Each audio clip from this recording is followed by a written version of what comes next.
My boss told the CEO he could save $300K by firing me, calling me an expensive dinosaur.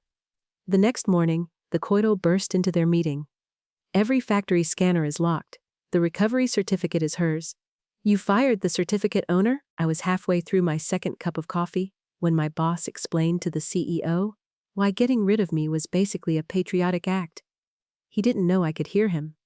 That was the funny part.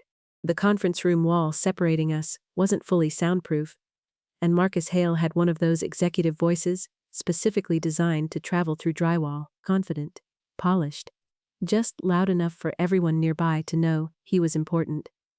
The math is obvious, Marcus said. A pause. Then the CEO, Daniel Cross. How obvious? Marcus laughed. Her salary, bonus, legacy support costs, all of it. We're looking at almost $300,000 annually. For what? I stopped typing. The coffee cup stayed halfway to my mouth. Marcus continued. For maintaining systems we should have modernized years ago. Someone shifted in a chair. Then Marcus delivered the line he had apparently rehearsed. Clara's an expensive dinosaur. There was another pause. Longer this time. I lowered my coffee. My name is Clara Bennett.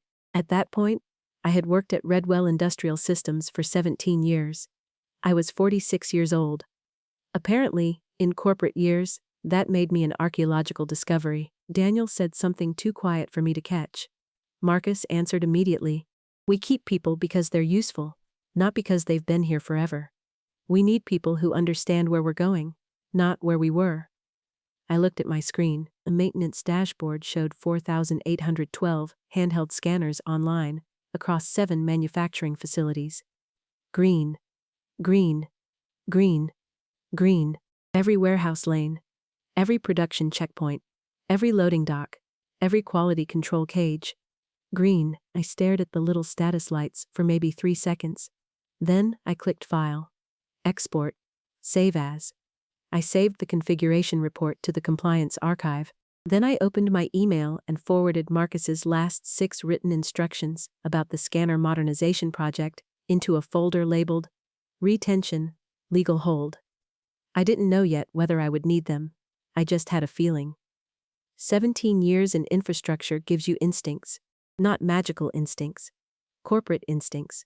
The kind you develop after watching managers declare a system obsolete right before discovering it runs payroll. 5 minutes later, Marcus appeared at my desk wearing the expression people use when they've already spent the money they're about to save by firing you. Clara. I turned around.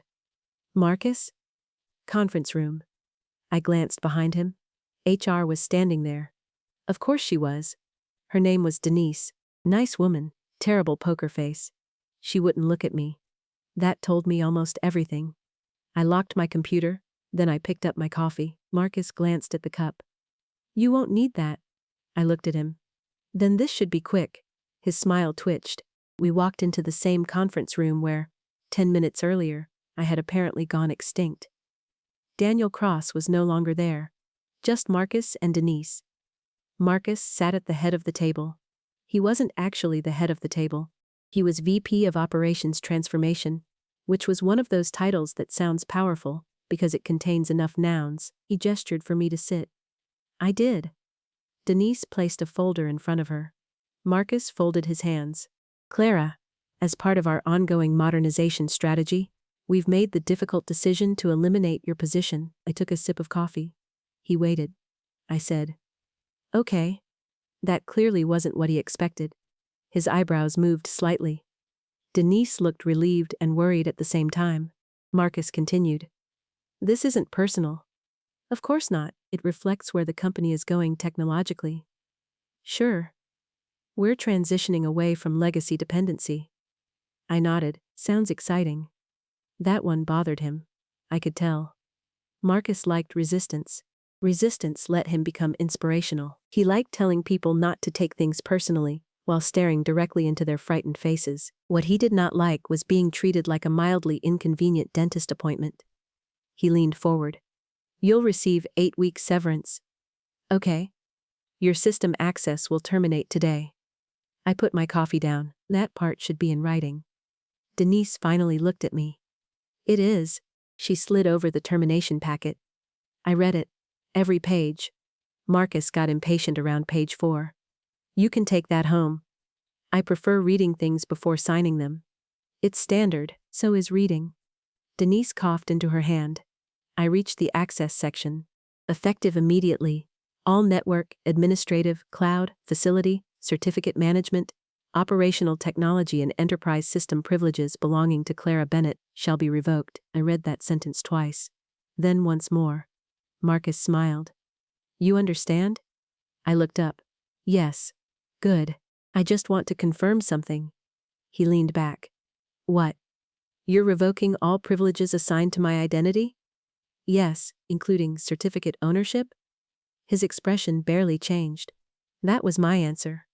He had no idea what I was talking about. Denise did. Her eyes moved toward Marcus. Certificate ownership? She asked. Marcus waved a hand. All access. We need a clean separation. I looked at Denise. Please note that. She hesitated, then typed something. Marcus frowned. What exactly is the concern? I held his gaze. No concern. I just like accurate records. He smiled again. Clara, this is exactly the mindset we're trying to move beyond. Everything doesn't need to be complicated. I almost laughed. Instead, I signed the acknowledgement confirming receipt, not agreement. Receipt. Then I pushed it back across the table. Marcus stood. Security will escort you. I figured. He actually looked disappointed. Maybe he had wanted tears. Maybe an argument. Maybe 17 years of service compressed into a desperate speech about loyalty. I gave him none of that. I walked back to my desk. Security waited politely while I packed. 3 mugs, 1 plant. A photo of my daughter. A small screwdriver set. A framed service award I had forgotten I owned. Then I opened the top drawer and removed a thick black notebook. Marcus appeared again. You can't remove company materials. I held up the notebook. My handwritten professional development notes. I'll need to inspect it. Go ahead. He flipped through pages filled with reminders like, replace furnace filter. Call dentist. Do not trust firmware 4.8. Bring cupcakes Friday. He handed it back. Fine. I placed it in my box. Then I looked at my monitor. The scanner dashboard was still open. 4,812 devices. All green, for the last time under my login. I clicked sign out. A security administrator disabled my account less than 30 seconds later. I watched the screen go blank. And that was it, 17 years. Gone before lunch. At the elevator, Denise caught up with me. Clara. I turned. She lowered her voice. I'm sorry. I believed her. Mostly. I know. She looked uncomfortable. Is there anything we should know about what you mentioned in there, the certificates? She nodded. I balanced the box against my hip. Yes. Her face tightened. What? You should probably ask infrastructure. That's it? No. That's it. The elevator doors opened. I stepped inside. Denise stared at me. Clara. I pressed the lobby button. Yeah? How serious? I thought about answering. Then I remembered the wording in my termination letter. All system responsibilities ended immediately. So I smiled. I don't work here anymore. The doors closed. I drove home. I did not call the CTO. I did not call my old team. I did not log into anything remotely. I did not attempt to warn Marcus. I did not touch Redwell infrastructure. That part matters. A lot. Because what happened the next morning was not sabotage. It was worse. It was procedure. To understand why nearly 5,000 factory scanners went dark at 8:14 a.m., you need to understand how Redwell had grown. The company manufactured industrial electrical equipment, switchgear, control cabinets, specialized assemblies. Nothing glamorous, but big facilities depended on us, and our factories moved tens of thousands of serialized components every day. Every movement was scanned. A part entered machining? Scan. Left machining? Scan. Entered inspection? Scan. Failed inspection? Scan. Packed? Scan. Loaded? Scan. Without those handheld scanners, the factories technically could still operate, in the same sense that a supermarket can technically operate without barcodes. Slowly. Badly. With people yelling. 12 years earlier, Redwell had purchased a warehouse scanning platform called Trasalign. Trasalign used device certificates to authenticate scanners to the production network. Each scanner carried a certificate. The certificate authority issued them. The management server renewed them. And one recovery certificate sat above the whole environment. Think of it like the master identity document that allowed authorized administrators to reissue trust if something broke. Originally, that certificate belonged to an engineer named Leonard Pike. Leonard retired 9 years ago. Before he left, he transferred ownership to me. We planned to migrate it into a corporate service identity. Then Redwell acquired another company. Then we opened a plant in Tennessee. Then cybersecurity launched a different identity project. Then the pandemic happened. Then 2 CIOs left. Then everyone forgot. Everyone except me. I brought it up repeatedly. That wasn't speculation. I had emails. In 2021. Subject: Traceline Recovery Certificate Ownership Risk. Recommendation: transfer ownership from individual administrator identity to managed service principal before access restructuring. No response. In 2022. Subject: REOT Certificate Continuity. Marcus had replied, "Put this in the modernization backlog. We're not spending cycles preserving obsolete architecture." In 2023, I raised it during an audit. The remediation item was approved, then deferred. In 2024, I submitted a formal change request. Marcus rejected it. Reason: system scheduled for replacement. The replacement never happened.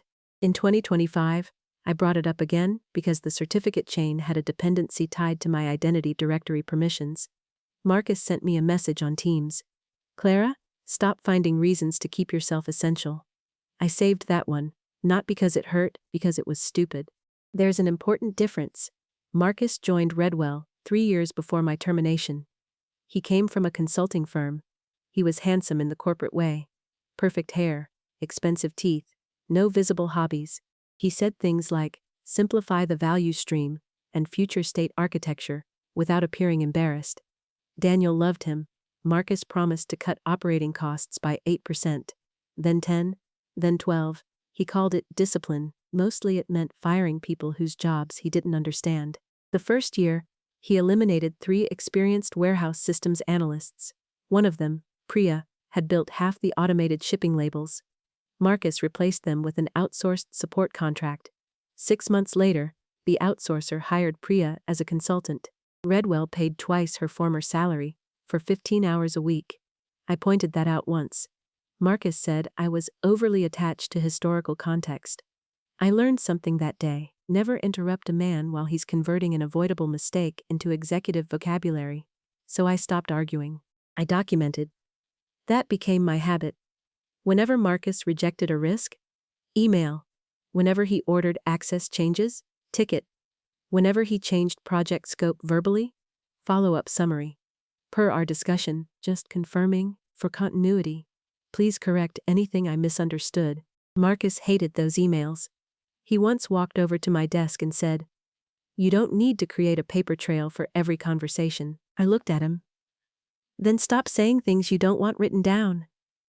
He stared at me for 3 full seconds. After that, most of his instructions came through other people.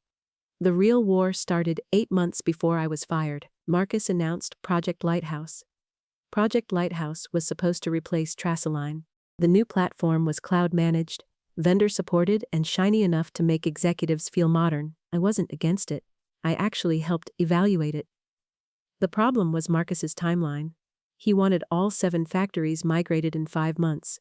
The vendor recommended 12. Cybersecurity recommended staged certificate coexistence. Manufacturing recommended pilot testing at 1 small plant. Marcus chose none of those. He wanted what he called a decisive cutover. During one planning meeting I said, "If you remove Trasalign before device enrollment is validated, you can strand scanners." Marcus smiled. "We're not removing it before validation." "Good. We're decommissioning parallel dependencies." "That means Trasalign." "No. It means duplication." I looked around the room. The CTO, Evelyn Park, was taking notes. Our head of cybersecurity, Andre Simmons, looked tired.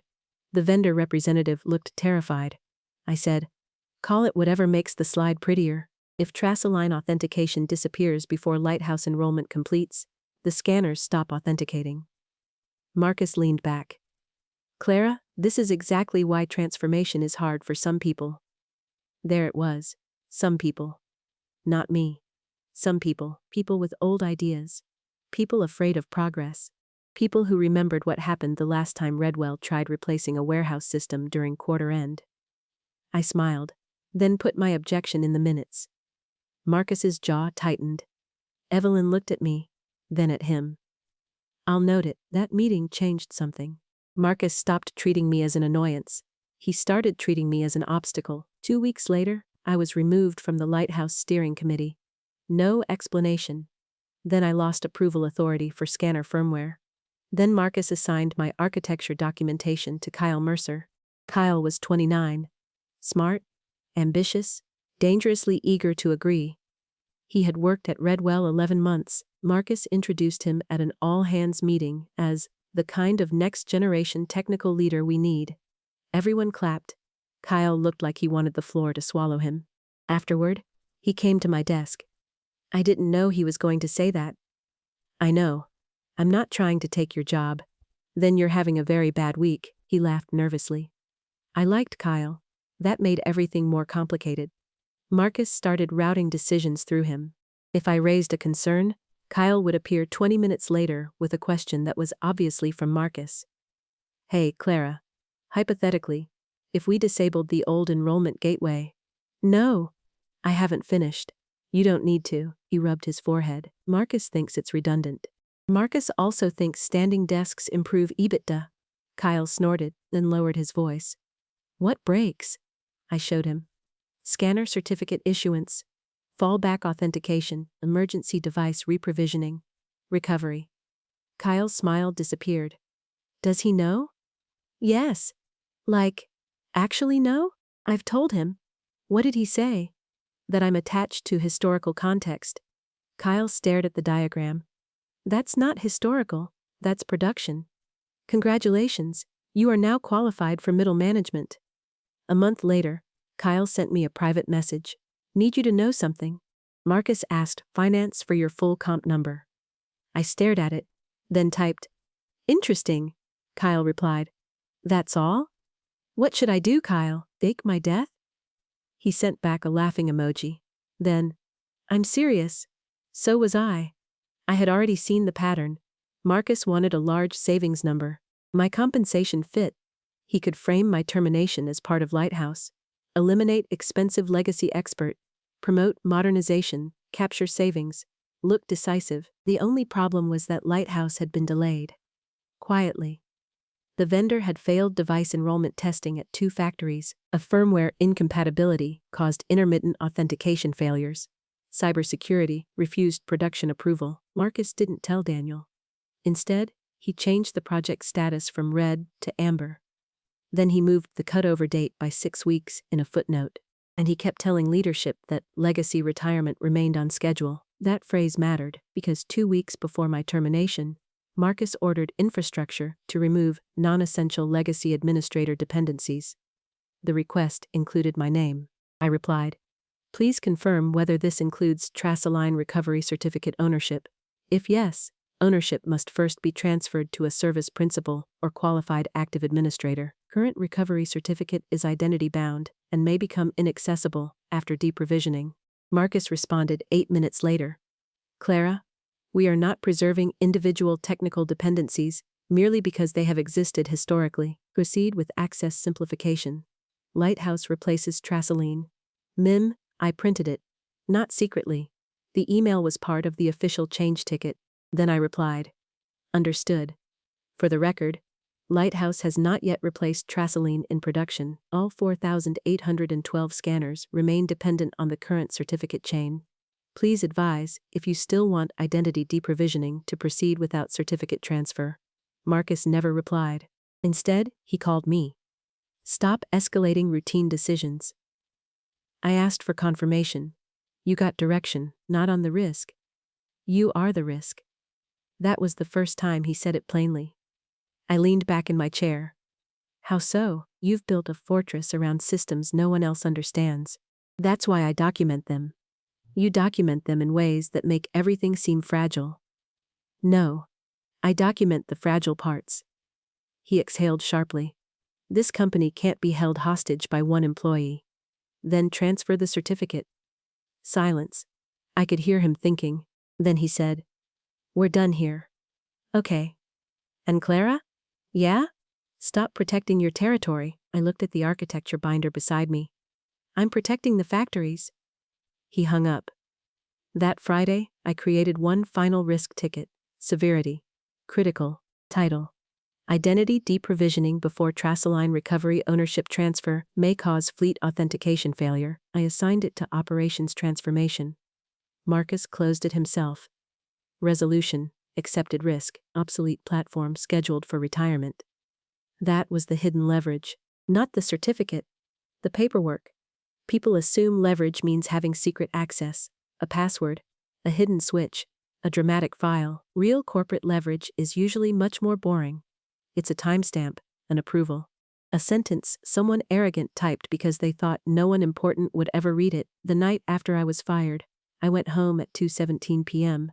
My daughter, Emma, was visiting from college. She walked into the kitchen and stopped when she saw my cardboard box. Oh. I put the plant on the counter. Apparently I've been released back into the wild. She looked horrified. Mom? I'm okay. What happened? Corporate evolution. She stared at me. What does that mean? Your mother was eaten by younger, more agile mammals. Mom? I smiled.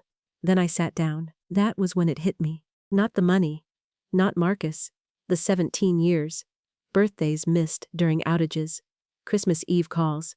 Driving through snow at midnight because a distribution center lost network connectivity. Knowing which factory supervisor drank terrible hazelnut coffee. Knowing which vendor technician lied when he said he had tested failover. Knowing that Leonard Pike kept peppermints in the second drawer of every desk he ever used. A whole professional life. Reduced to a cost line. Emma sat across from me. You're doing that thing. What thing? The calm thing. I'm usually calm. No. You're nuclear calm. I laughed. That sounds unhealthy.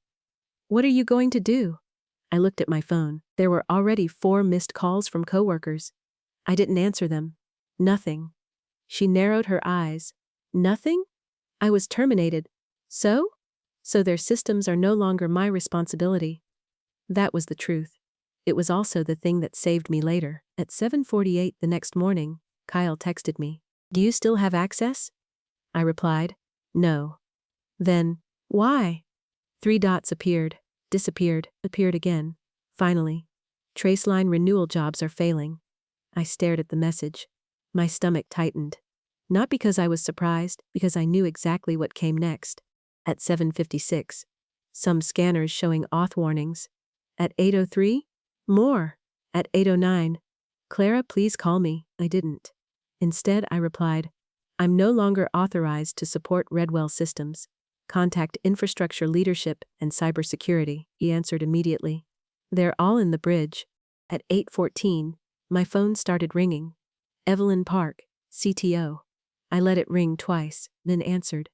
Good morning. Clara? Her voice was tight. Hi, Evelyn. Are you somewhere you can talk?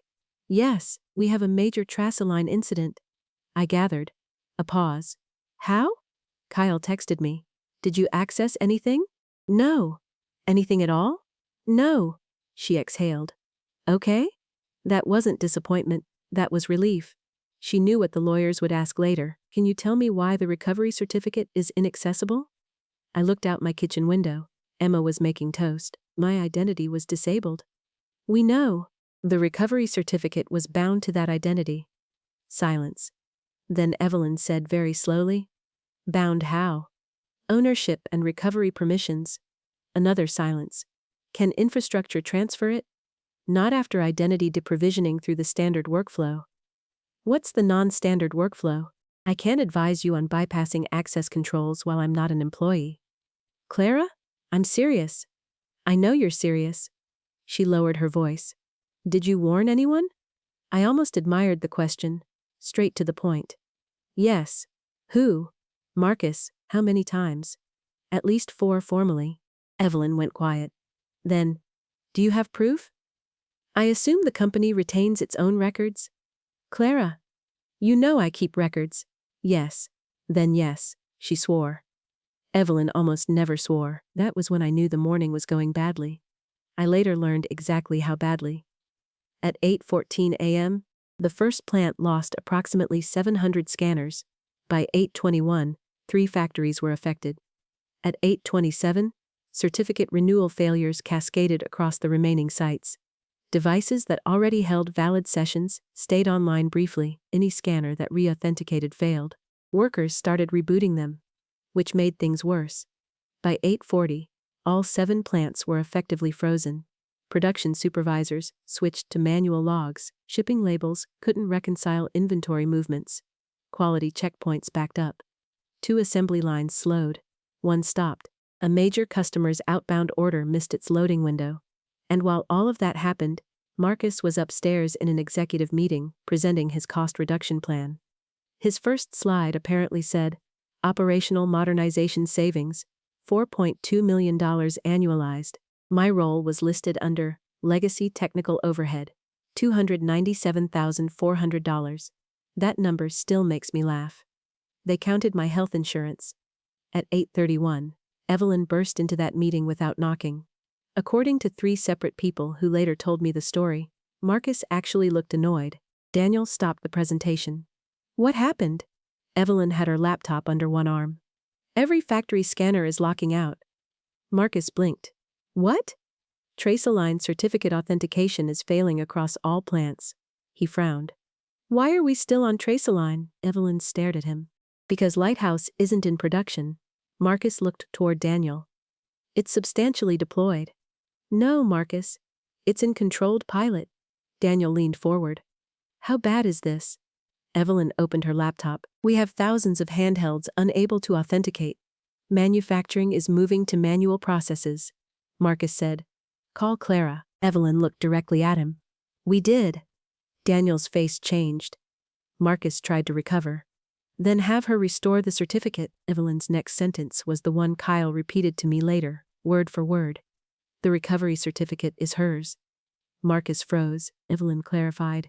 More accurately, the recovery permissions were bound to her administrative identity. No one spoke.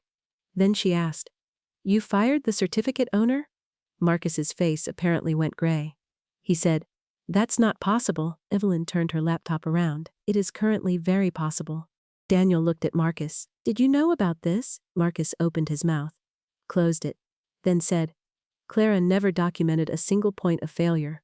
That lie lasted 11 minutes because infrastructure found my ticket, then the second ticket, then the email, then the risk acceptance, then the change request. Marcus closed. By 9:02, Daniel had copies. At 9:10, Marcus called me personally. I watched his name appear on my phone. I considered letting it ring. Then I answered, Clara. Marcus, we have an operational emergency. So I hear. I need you to come in. I leaned against the counter. In what capacity? He paused. What? You terminated my employment yesterday. This is obviously exceptional. I agree, we need your assistance restoring Trace-align. I'm not authorized. We'll authorize you. In writing? Silence. Then, yes. Through whom? Me. I laughed once. Very softly. That won't work. His voice hardened. Clara, 7 factories are affected. I know, this isn't the time for games. Marcus, yesterday you revoked every permission I had and escorted me out of the building. Today you want me manipulating certificate infrastructure based on a phone call from the person who fired me. I'm directing you to help. You can't direct me. That landed. I could hear it. You don't work here anymore, he said. Correct. Another silence. The first time that sentence had benefited me. He changed tactics. People's jobs are at risk. I stared at the toaster. There it was. Guilt. Classic. You should involve legal. Why? Because I'm not touching your production environment without an agreement defining authorization, liability, and scope. His voice went cold. You caused this. I stopped smiling. No. You knew the certificate would fail. I warned you. You withheld critical information. I documented it. You knew termination would create an outage. No. I knew deprovisioning without transfer created a critical risk. You accepted that risk. That is semantics. No. That is literally what the ticket says. He hung up. 9 minutes later, legal called. Much better. Redwell's general counsel was a woman named Nora Feld. Nora did not waste time. Clara? We would like to retain you temporarily as an emergency consultant. Okay. We'll send terms. Please include indemnification for actions taken within the approved recovery plan. Pause. Understood. Nodded in remonetization from cybersecurity and the CTO. Understood.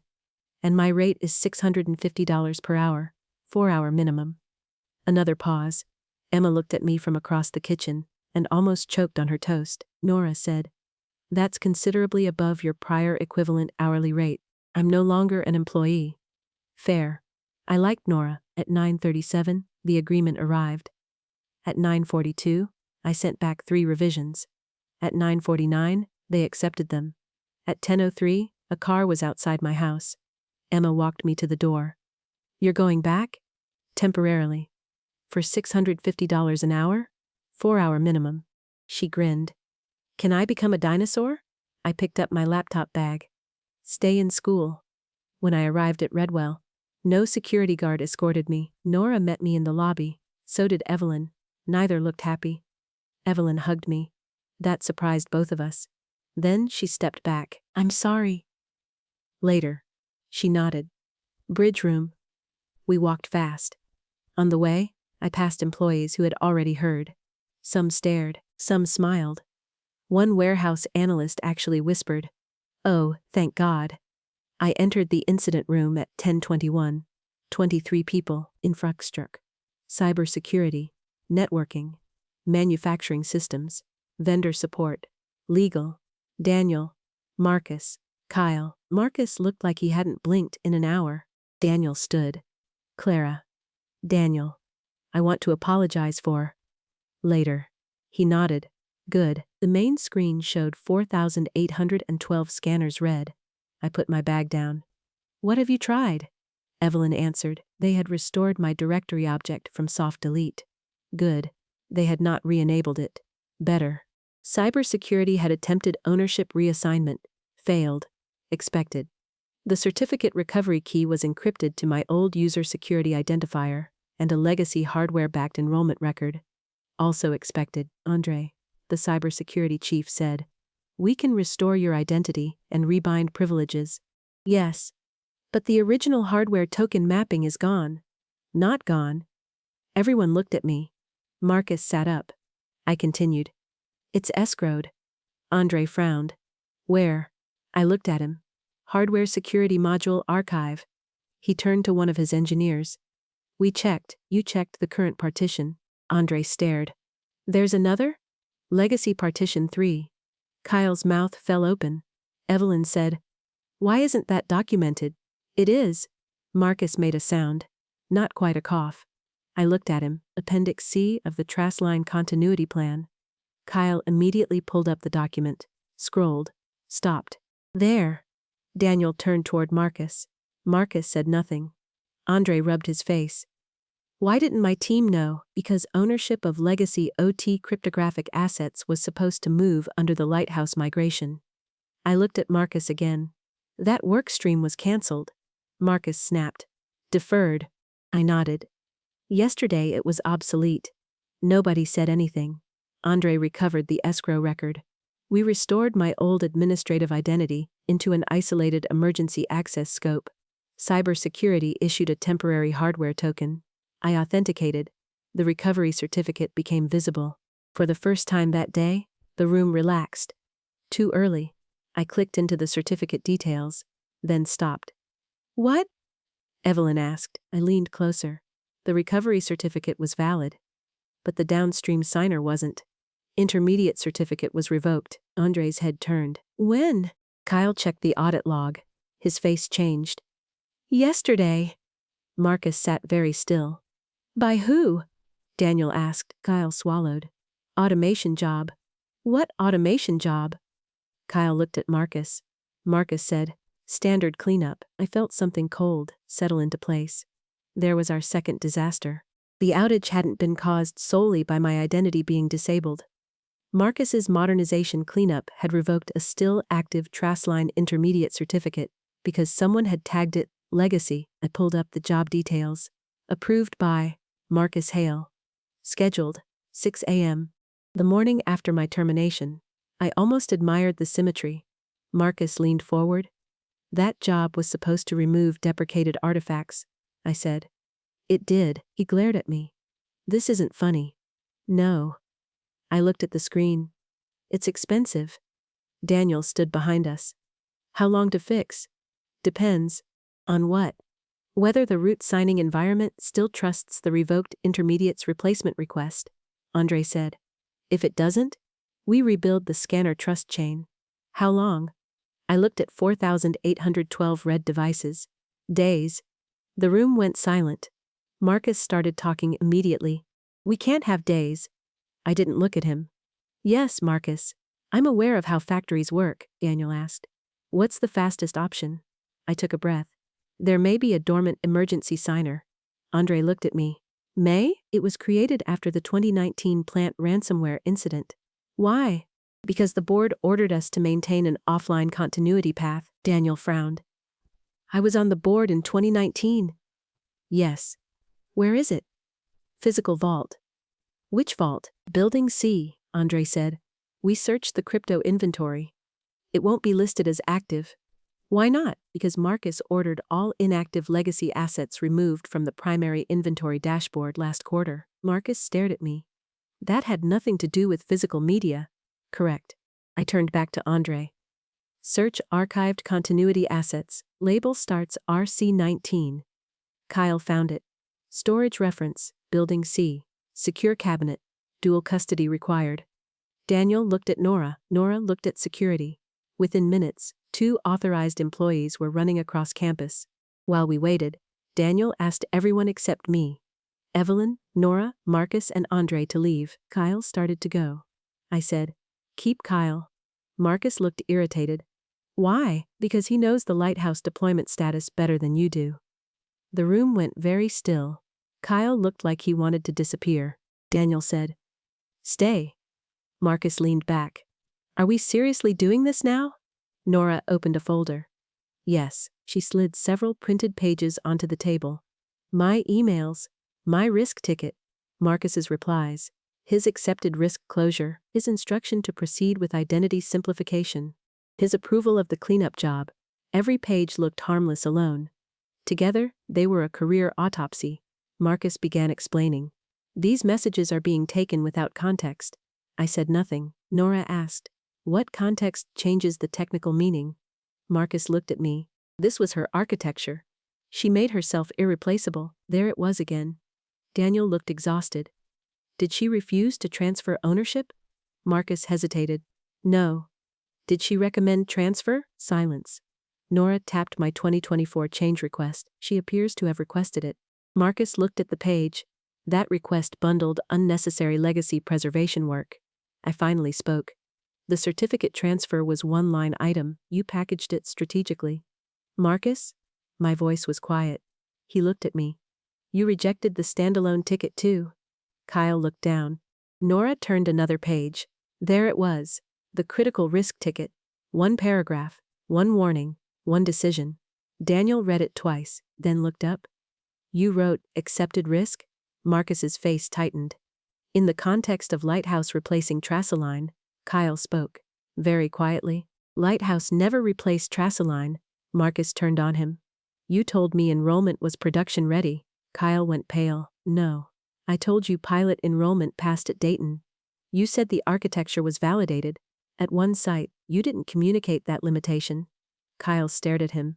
Then something in his expression changed. Fear turned into anger. I put it in every weekly report. Marcus scoffed. In footnotes. Kyle actually laughed. You told me to move it to footnotes. Daniel looked at Marcus. Marcus said, this is absurd. Nora held up a hand. Stop. The room went quiet. Then she asked Kyle, do you have those instructions? He nodded. Yes, Marcus said. Kyle? Kyle looked at him. You told me to document everything. I almost smiled. Marcus saw it. His face changed. That was the moment he understood. He had spent months accusing me of creating paperwork to protect myself. Then he had trained the younger employee. He preferred to do exactly the same thing. At 11:18, security arrived with the emergency signer, sealed, logged, untouched, since 2020. Andre verified the chain, valid. We finally had a recovery path. For the next 90 minutes, I stopped caring about Marcus. That is another thing revenge stories get wrong.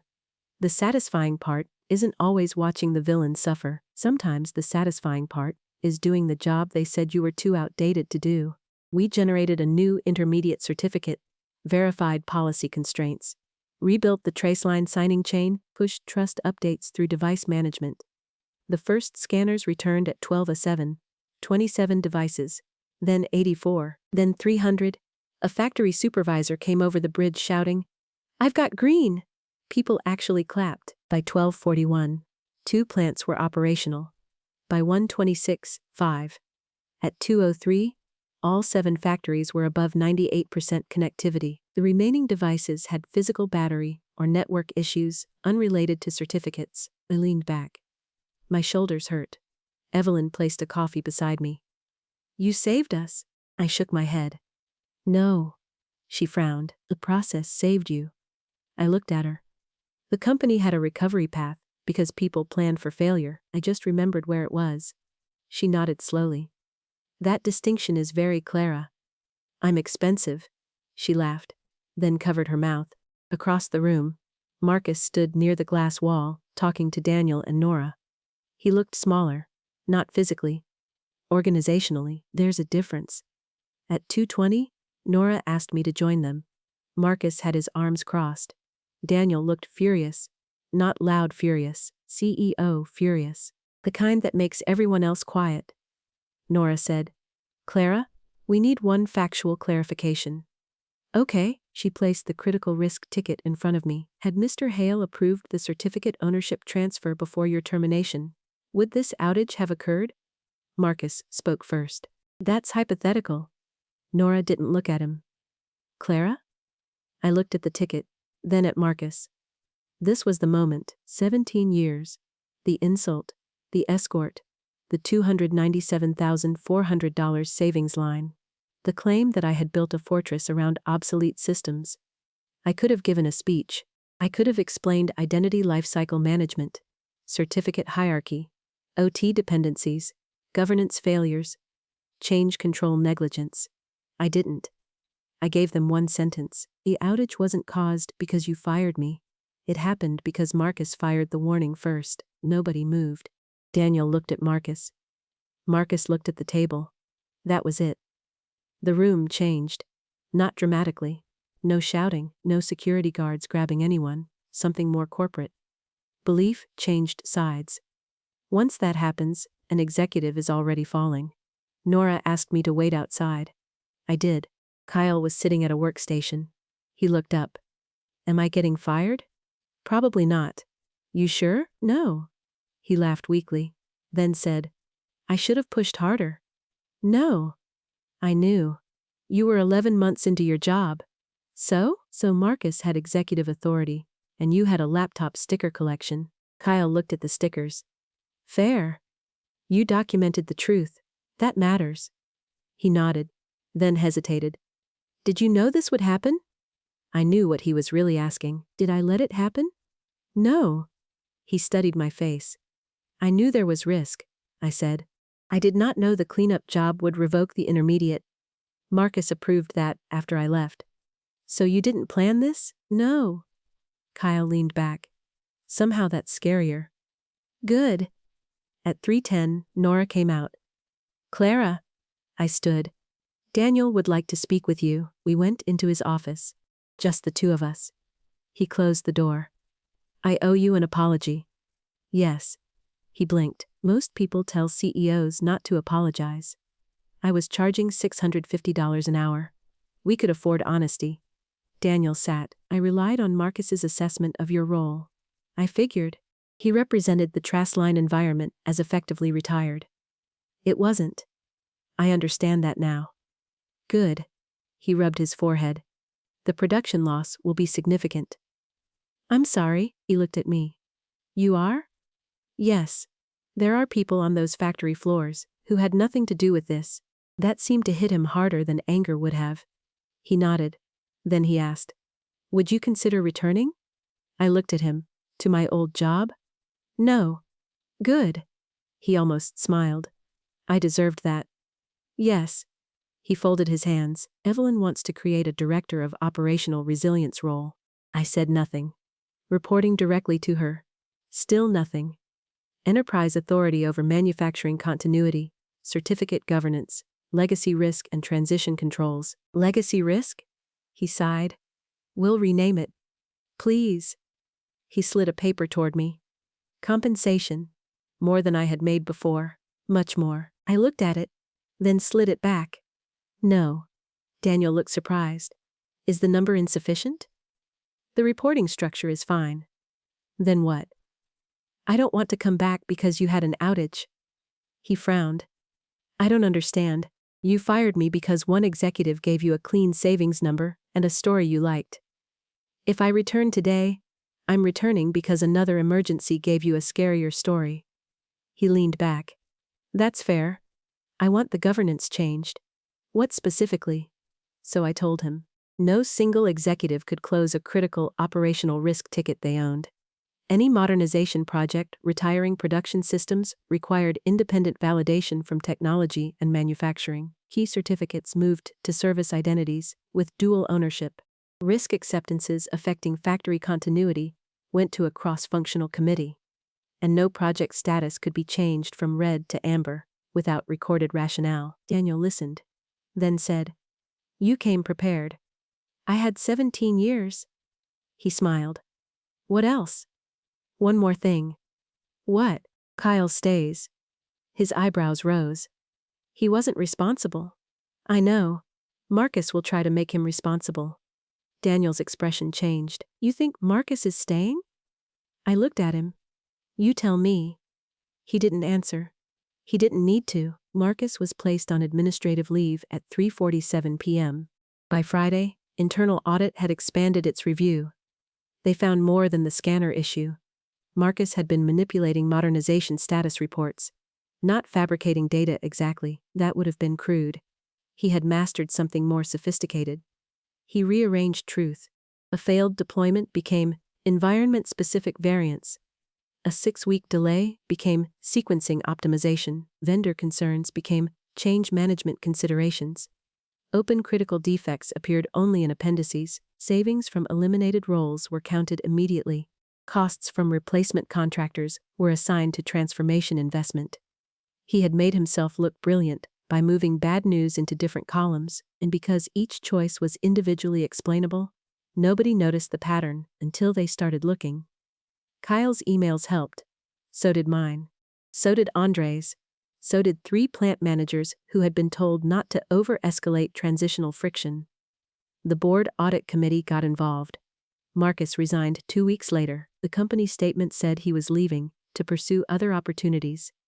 Corporate language is beautiful. It can make being shoved out of a burning building sound like a networking event. I eventually accepted Daniel's offer. Not immediately. I made them wait 3 days. Not for drama? I had another interview. A competitor offered me a position leading infrastructure architecture. Excellent company. Good people. No Marcus. I almost took it. But Redwell agreed to every governance condition. Evelyn added another one herself. No critical system could have an individual human as sole recovery owner. That one feels pointed, I told her. She said, I'm putting your name in the policy. Don't. Why? I've had enough legacy attachments. She laughed. I returned 3 weeks after being fired. Different title, different office, different reporting line, same plant. The first morning, I walked past my old desk. Someone new was sitting there. For a second, that hurt. Then Kyle leaned over the divider. Director Bennett. I stopped. If you call me that again, I'm revoking your coffee privileges. He grinned. You can't. We have redundancy now. That made me laugh. Kyle stayed. 6 months later, he became lead engineer for device identity modernization. He earned it. Lighthouse eventually launched. Properly. Slowly. With pilots. With rollback procedures. With validation. All 7 factories migrated over 14 months. Not 5? The world did not end. Nobody got a bonus for pretending physics moved faster, because leadership wanted a better slide. My old Trasaline certificate was finally retired on a Tuesday afternoon. We held a formal decommissioning review. Andre verified the replacement trust chain. Kyle confirmed device enrollment. Evelyn approved continuity testing. I watched the status dashboard switch the final Trasaline dependency to inactive. Then Kyle looked at me. Moment of silence? For what? The dinosaur. I stared at him. Careful. He smiled. I clicked confirm decommission. The certificate disappeared. No outage. No alarms. No emergency calls. That was the whole point. People later kept telling the story like I had somehow engineered Marcus's downfall. I didn't. Marcus engineered Marcus's downfall. I just kept copies. That's the thing arrogant managers never understand about quiet employees. They think silence means agreement. They think professionalism means weakness. They think the person not interrupting them has nothing to say. Sometimes we're just saving the email. Sometimes we're waiting for the meeting minutes. Sometimes we're watching them sign their own name under a warning they're too important to read. And sometimes, after they call you an expensive dinosaur and congratulate themselves for saving $300,000, the entire company discovers exactly what your salary had been paying for. Not magic, not loyalty, not some secret button only I could press. Memory, discipline, continuity. The boring work that keeps expensive factories running while executives talk about transformation. Marcus thought modernization meant removing old people from old systems. He learned, eventually, that real modernization means removing single points of failure before removing the people who know where they are. My favorite part came almost a year later. Daniel was presenting our annual operations review to the board. One slide showed manufacturing downtime, certificate-related production outages, 0. Critical system recovery ownership tied to individual employees, 0. Unresolved high-severity continuity risks, 0. Daniel looked toward me. Clara's team deserves a lot of credit. I shook my head slightly. He saw it, corrected himself. The process deserves credit. I smiled. After the meeting, Evelyn walked beside me toward the elevators. You know, she said, $300,000 would have been cheap. I pressed the button. For what? For preventing that outage. The elevator opened. I stepped inside, then looked back at her. No. She raised an eyebrow. I smiled. Dinosaurs cost more now.